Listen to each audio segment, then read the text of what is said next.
तो मार्वल ने रिलीज कर दिया अपनी new series the moon night का पहला एपिसोड, जिसे देखते ही लगता है ये कुछ बढ़िया होने वाला है। तो इस सीरीज का जब तुम पहला एपिसोड देखोगे तो आधे लोगों को तो समझ में ही नहीं आएगा कि ये हो क्या रहा है भाया, क्योंकि स्टोरी होती है स्टीवन की, जो बेचारा किस्मत का मारा, उसे पता है उसके दिमाग में कुछ गड़बड़ घोटाला है, इसलिए वो रात को अपने पैरों में पट्टे बांध के सोता है। उसके अलावा स्टीवन एक म्यूजियम में काम करता है जिसमें उसकी बॉस को उसकी मारने में बहुत मजा आता है।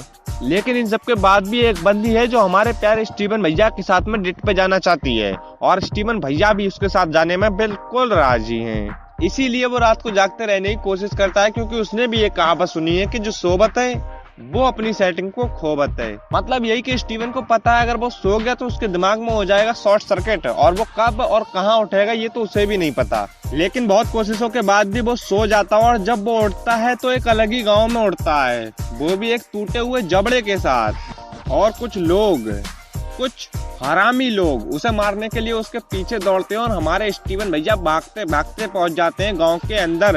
और वहां आते हैं आर्थर, जो कि बुरे लोगों की आत्मा खींच लेते हैं इस दुनिया को स्वर्ग बनाने के लिए, वो भी अपने इस इंसाफ के तराजू वाले बकचोदी के साथ। आगे हमें पता चलता है कि स्टीव की पर्सनैलिटी चेंज हुई है, लेकिन हमें कुछ दिखाया नहीं जाता। बहुत गंदा वाला खून खराबा हुआ है, लेकिन कुछ दिखाया नहीं जाता। ऐसे ही पूरी फाइट में स्टीव की पर्सनैलिटी चेंज होती रहती है, लेकिन कुछ दिखाया नहीं जाता।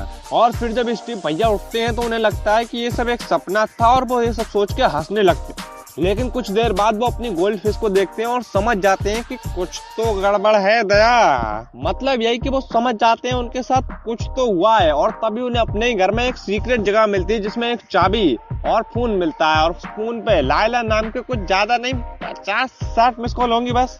और यही सब चल ही रहा होता है, इतने में लाइट भी गड़बड़ाने लगती है, जिससे हमारे स्टीवन भैया को लगता है डर, और वो नीचे भागने लगते हैं। और उसे भागते हुए कुछ अजीब अजीब लोग दिखते हैं, और एकदम से कट लगता है और स्टीवन अपने म्यूजियम वाली बस में होता है, जिसमें उसे आर्थर दिखता है, और वो समझ जाता है कि जो उसके साथ हुआ वो सपना नहीं था। और जब वो म्यूजियम पहुंचता है तो देखता है कि आर्थर पहले ही वहां पहुंच चुका है। आर्थर भाव स्टीव को भी अपनी तराजू के खेल से निपटाने की कोशिश करते हैं, लेकिन वो उसके अंदर कुछ अलग सा ही महसूस कर लेते हैं और उसे जाने देते हैं। और फिर आता है रात का वक्त, जब स्टीव भैया अपने म्यूजियम से काम करके घर वापस जाते होते, तभी उन्हें म्यूजियम के अंदर से किसी जानवर की आवाज आती है, और ये उसे देखने के लिए अंदर जाते हैं। और जब उसे देखते हैं तो समझ जाते हैं कि मामला औकात से बाहर है, यहाँ से 9-2-11 होने में ही भलाई है। लेकिन मामला बिगड़ जाता है, और जैसे तैसे करके स्टीवन भैया बचते बचाते बाथरूम तक पहुँच जाते हैं, और वहाँ उनकी बात होती है अपनी पर्सनैलिटी से, जो कि उन्हें भरोसा करने के लिए यकीन दिलाती है, और अपना शरीर उसके हवाले करने के लिए कहती है। स्टीवन कुछ समझ नहीं पाता, वो फुल्ली कंफ्यूज होता है, लेकिन वो एक बात समझ जाता है कि मामला हाथ से निकल चुका है।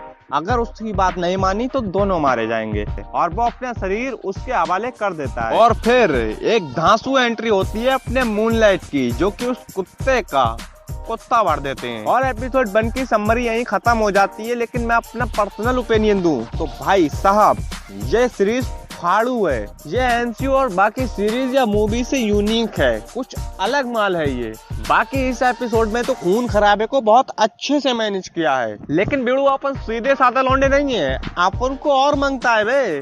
दूसरा म्यूजिक तो भाई कमाल का है, लेकिन उससे भी बढ़िया है ऑस्कर भैया की एक्टिंग, नेक्स्ट लेवल भाई। खैर आज की वीडियो में इतना ही रखते हैं। अगर तो तुम्हें हमारी वीडियो पसंद आई हो तो लाइक मारो यार, और जो अपने फेवरेट यूट्यूबर के चैनल पर तुमने कर रखा है सब्सक्राइब, तो हमारे चैनल पे भी करो। मैं भी चलता हूँ, बाय।